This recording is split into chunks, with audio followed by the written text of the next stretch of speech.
नमस्कार प्रणाम स्वागत बाटे आप सबके राइटर बागी भाई के चैनल पर। आज उपस्थित बानी रउआ सबके बीच में लेके भैया भोजपुरी सैड सॉन्ग बहुत बढ़िया गीत के रचले बानी सजौले बानी रउआ सबन खतरा। तो चलिए देखल जाए मैटर कैसन बाटे। मैटर के स्टार्ट कर जाए, लेकिन स्टार्ट कर से पहले भैया एगो बात बतावल चाहब कि रुआ अगर नया सिंगर बानी, सिंगिंग में इंटरेस्ट बा, अच्छा मैटर के तलाश में बानी, अच्छा मैटर रुआ के नहीं मिलत, अगर हमरा चैनल पर आ गई बानी भैया तो चिंता छोड़ दी। रुआ जैसन भी मैटर चाहत होखब गावे के वैसन मैटर हमरा कलम के जरिए मिली भैया, वो भी बिल्कुल उचित चार्ज पर। रुआ जैसन मैटर गावे के चाहत होखब वैसन मैटर मिली। हर तरह के मैटर लिखे नहीं भैया, चाहे हिंदी चाहे Bhojpuri, love song, sad song, orchestra song, धोबी गीत, देवी गीत, कांवर गीत, छठ गीत, चैता, होली, रुआ कोनो भी प्रकार के मैटर लिखवाए खतरा बेहिचक संपर्क कर सकत हनी। बिल्कुल उचित चार्ज पर रुआ के मैटर मन पसंद के मिली।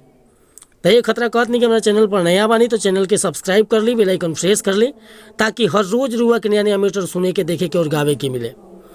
आज के मैटर बहुत बढ़िया सजौले बानी भैया, हिंदी धुन पर बाटे ये गीत सैड सॉन्ग। ये गाना रहे अरे अल्लाह अल्लाह अल्लाह अल्लाह तारीफ तेरी मौला मेरे, यही धुन पर बाटे ये गीत। देखिए कैसे गाओ बाटे। रोवता दिल चली गईलू जहिया से जोहता दिल। बताव, अरे रोवता दिल चली गईलू जहिया से जोहता दिल। का कमी प्यार में पैलू, बचपन के प्यार भुलैलू। का कमी प्यार में पैलू, बचपन के प्यार भुलैलू। कबो सकून से न सोवता दिल, रोवता दिल चली गईलू जहिया से जोहता दिल। रोवता दिल चली गईलू जहिया से जोहता दिल।